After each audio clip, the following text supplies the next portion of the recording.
Selamat pagi, apa kabar Anda pemirsa? Berjumpa lagi dalam Berita Mataram hari ini. Sejumlah berita penting dan menarik lainnya telah kami siapkan untuk Anda. Di antaranya, Kepolisian Resort Mataram kembali mengamankan seorang tersangka baru dalam kasus pungli dana rehab rumah ibadah yang menyeret oknum ASN lingkup kantor Kementerian Agama Kabupaten Lombok Barat. Pemerintah daerah Kabupaten Lombok Timur melakukan penutupan 3 tempat hiburan malam yang berada di Pantai Labuan Haji karena dinilai melanggar perda. Sebanyak 216.000 warga masyarakat Nusa Tenggara Barat yang terdampak bencana gempa bumi dipastikan telah menerima bantuan stimulan tahap pertama dari pemerintah. bersama saya Rian Muhdar, inilah Berita Mataram selengkapnya. Kepolisian Resort Mataram kembali mengamankan seorang tersangka baru dalam kasus pungli dana rehab rumah ibadah yang menyeret oknum ASN lingkup kantor Kementerian Agama Kabupaten Lombok Barat. Tersangka baru tersebut merupakan atasan dari oknum ASN yang tertangkap OTT yang diduga berkomplot melakukan pungli. Setelah sehari sebelumnya melakukan operasi tangkap tangan terhadap LBR 49 tahun, oknum ASN lingkup Kemenak Lombok Barat, tim Tipikor Polres Mataram, Rabu siang kembali mengamankan seorang lagi ASN yang diduga turut berkomplot melakukan pungli dana rehab tempat ibadah. Tersangka baru tersebut berinisial MIK yang merupakan atasan tersangka sebelumnya yang saat ini berdinas sebagai Kepala Subbagian Tata Usaha Kantor Kementerian Agama Lombok Barat. MIK sendiri diamankan petugas berkat keterangan tersangka LBR yang mengaku pungli yang dilakukan atas perintah dan koordinasi dengan atasannya di kantor. Selain mengamankan MIK, petugas juga menyita uang pecahan rupiah senilai 55 juta rupiah yang diduga merupakan hasil pungutan liar yang dilakukan keduanya di 3 wilayah meliputi Kecamatan Lingsar, Gunung Sari, dan Batu Layar. Berdasarkan data yang telah dikumpulkan, kedua pelaku telah melakukan pungli sedikitnya di 13 masjid yang mendapatkan bantuan dana rehab dari pemerintah pusat karena mengalami kerusakan akibat gempa. Kegiatan ini juga atas ide dan gagasan IKA. IKA memerintahkan BA untuk melakukan pungutan liar terhadap pengurus-pengurus masjid yang diberikan dana oleh pemerintah. Sehingga sekarang BA dan IKA ditetapkan sebagai tersangka dan selanjutnya menjalani proses hukum di Polres Mataram. Selain terus mendalami kasus tersebut, pihak Polres Mataram sendiri memastikan kedua tersangka telah memenuhi unsur dijerat pasal Undang-Undang Nomor 20 Tahun 2001, pasal 12E tentang pungutan liar oknum ASN dengan ancaman hukuman maksimal 20 tahun penjara dan denda 1 miliar rupiah. Dari Mataram, tim liputan melaporkan. Gubernur Nusa Tenggara Barat Zulkifli Mansyah menyayangkan kasus pungli dana bantuan rehab masjid yang menjerat oknum aparatur sipil negara sebagai tersangka di Mataram baru-baru ini. Gubernur juga meminta pihak kepolisian mengusut tuntas kasus dugaan pungutan liar tersebut secara profesional agar tidak menimbulkan citra buruk di mata publik. Operasi tangkap tangan oknum ASN lingkup kantor wilayah Kementerian Agama Provinsi Nusa Tenggara Barat yang terjadi Selasa disesalkan Gubernur Nusa Tenggara Barat Dr. Zulkifli Mansyah. Tindakan tersebut menurut Gubernur merupakan hal yang tidak patut untuk dilakukan oleh ASN yang sejatinya merupakan pelayan masyarakat. Selain mengaku prihatin dengan oknum yang tega melakukan pungli dana rehab rumah ibadah, Gubernur juga berharap hal tersebut tidak lagi terulang agar tidak menimbulkan presiden buruk di mata publik. Terkait dengan tindakan yang dilakukan sang oknum, Gubernur meminta agar pihak kepolisian mengusut tuntas dugaan pungutan liar tersebut secara profesional dan transparan. Terjadi di tempat kita itu kalau disikapi proporsional saja. Kalau ada pelanggaran tentu diurus saja secara profesional gitu oleh penegakan hukum kita. Jangan sampai ini mematahkan semangat teman-teman yang sedang bekerja itu demikian serius gitu. Sementara pihak Polda Nusa Tenggara Barat sendiri menyatakan komitmennya untuk mengungkap kasus tersebut secara tuntas dan memproses hukum siapapun oknum yang terlibat.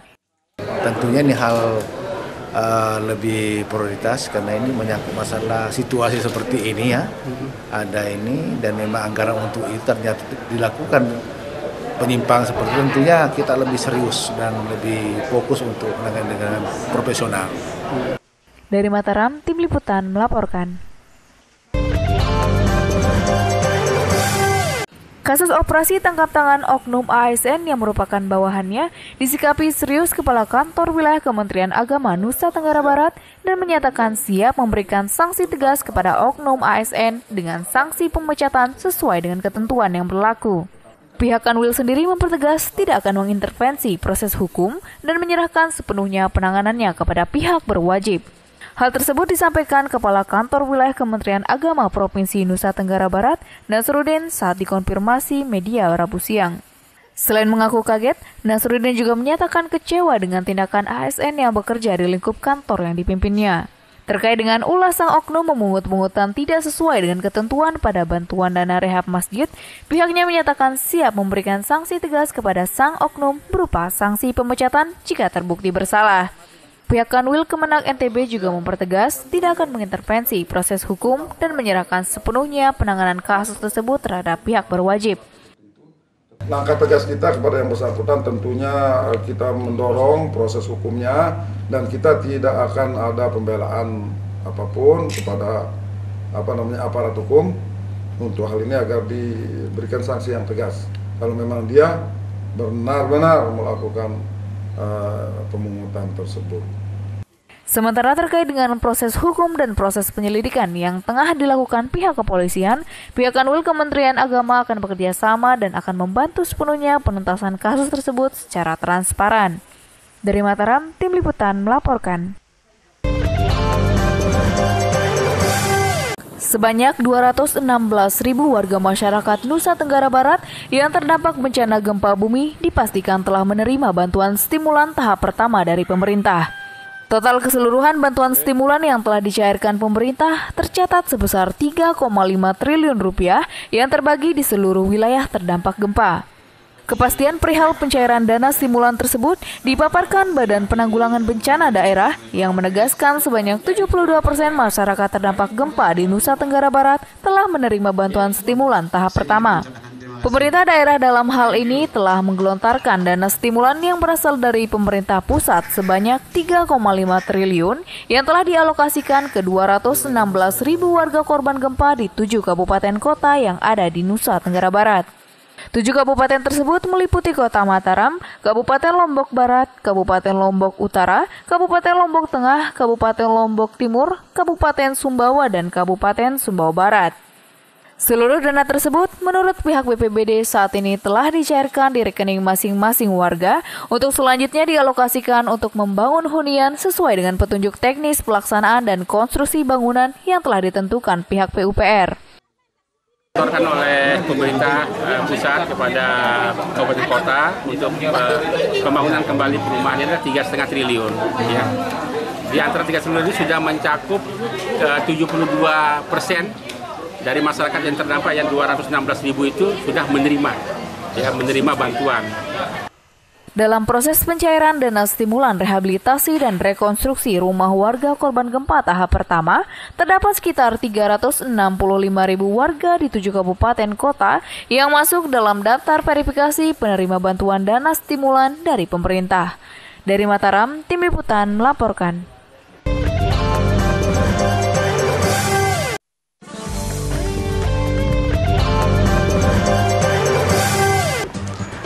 Masih bersama saya Rian Muhdar, berikut kembali kami sampaikan berita utama Mataram hari ini.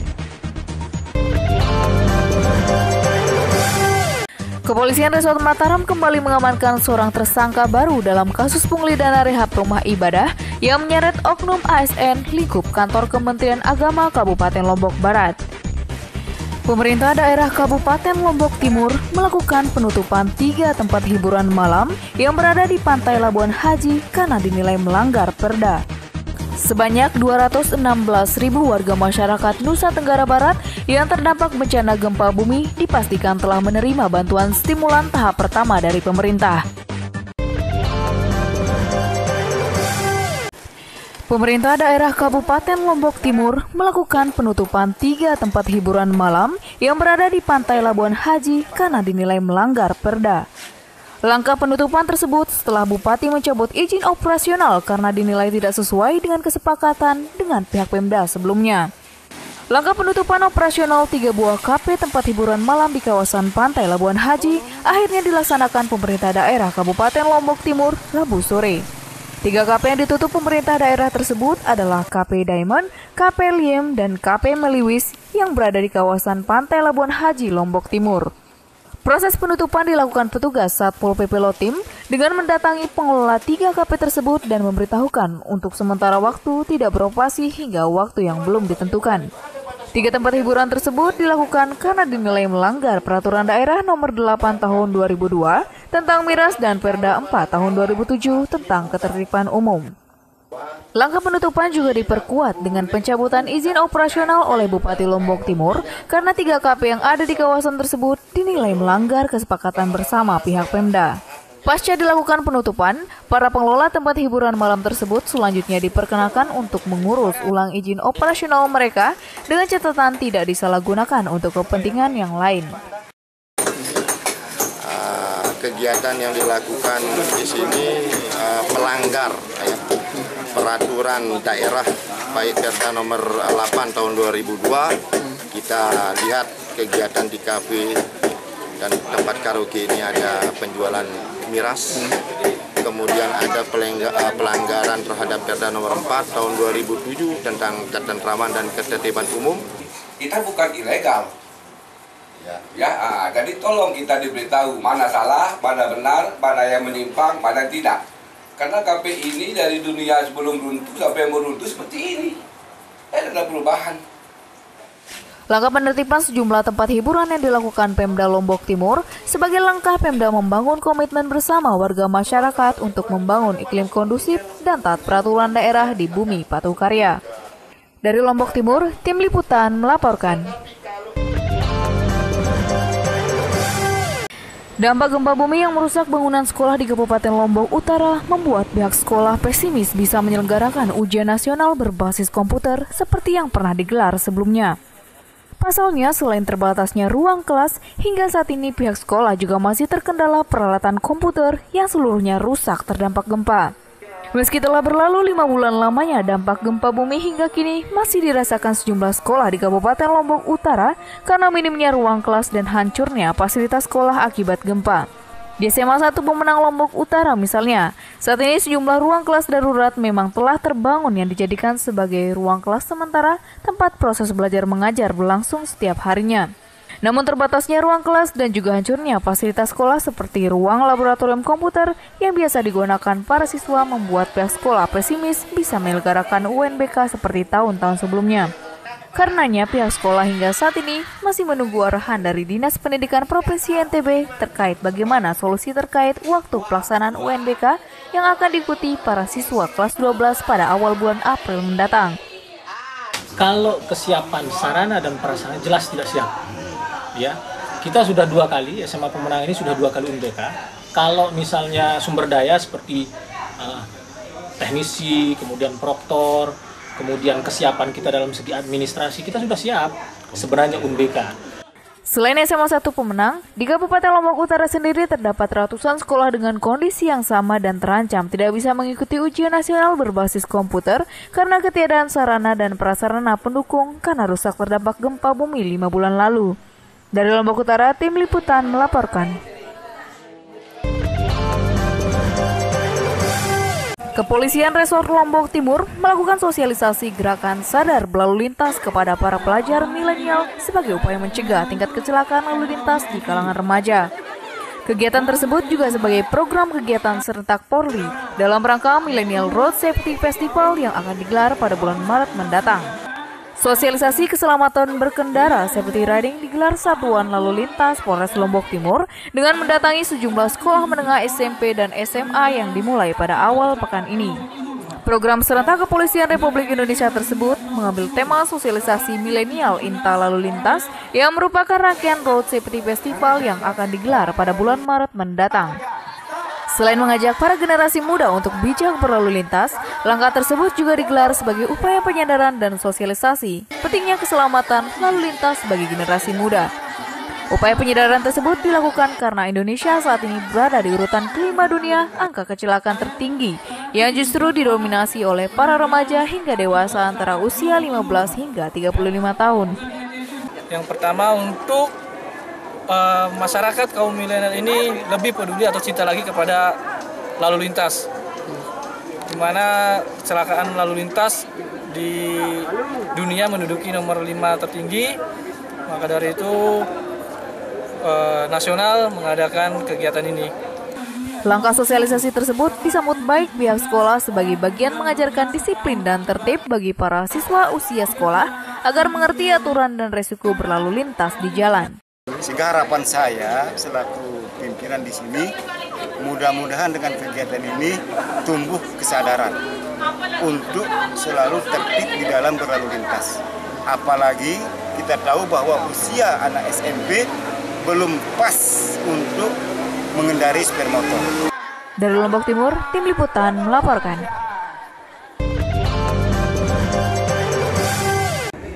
Berwisata menikmati keindahan di tempat keramaian mungkin sudah biasa. Di Pulau Sumbawa, sebuah pulau tak berpenghuni bernama Pulau Kenawa menjadi destinasi baru yang ramai dikunjungi wisatawan untuk berlibur. Selain eksotis dengan bukit sapana dan panorama pantai berpasir putih yang menawan, kawasan ini juga kerap menjadi lokasi warga untuk bersantai bersama keluarga. Inilah Pulau Kenawa, salah satu gugusan Gili Balu, Pulau 8 yang secara administrasi masuk dalam wilayah Kabupaten Sumbawa Barat yang belakangan mulai menjadi destinasi baru warga masyarakat dan wisatawan di kawasan ini untuk berlibur. Kenawa sendiri konon merupakan sebutan warga setempat karena pulau ini dulunya banyak dipenuhi oleh tumbuhan perdu dengan bunga berwarna merah yang tumbuh di sepanjang tepian Gili yang dinamakan warga Sumbawa dengan sebutan bunga Kenawa. Pulau Kenawa merupakan pulau terdekat dari Pulau Sumbawa dibanding 7 pulau Gili lainnya, yakni Pulau Paserang, Pulau Namo, Pulau Kalong, Pulau Batu Besar, Pulau Batu Kecil, Pulau Kambing, Pulau Pasir, dan Pulau Ular. Meski harus menempuh perjalanan menggunakan kapal feri sekitar 1 jam dari Pulau Lombok menuju Poto Tanu Sumbawa dan harus menaiki kapal kayu menuju Pulau Kenawa, namun semuanya akan terbayar saat Anda menginjakan kaki di pulau eksotis ini. Selain hamparan rumput sapana dengan paduan perbukitan yang indah, di kawasan ini Anda bisa menikmati sensasi gugusan pantai sepanjang Gili dengan hamparan pasir putih yang cocok untuk sekedar bersantai. Bagi Anda para traveler yang suka menikmati suasana alami, kawasan ini juga sangat cocok untuk tempat camping sambil berburu foto sunrise dari puncak Bukit Kenawa dan juga menikmati sensasi bermalam di pulau kecil yang dikelilingi pantai eksotis. Kalau bukit yang lain itu rumputnya beda sama yang di sini. Bagus untuk view foto ya? Iya, bagus banget. Sama teman-teman ini? Iya, sama teman-teman.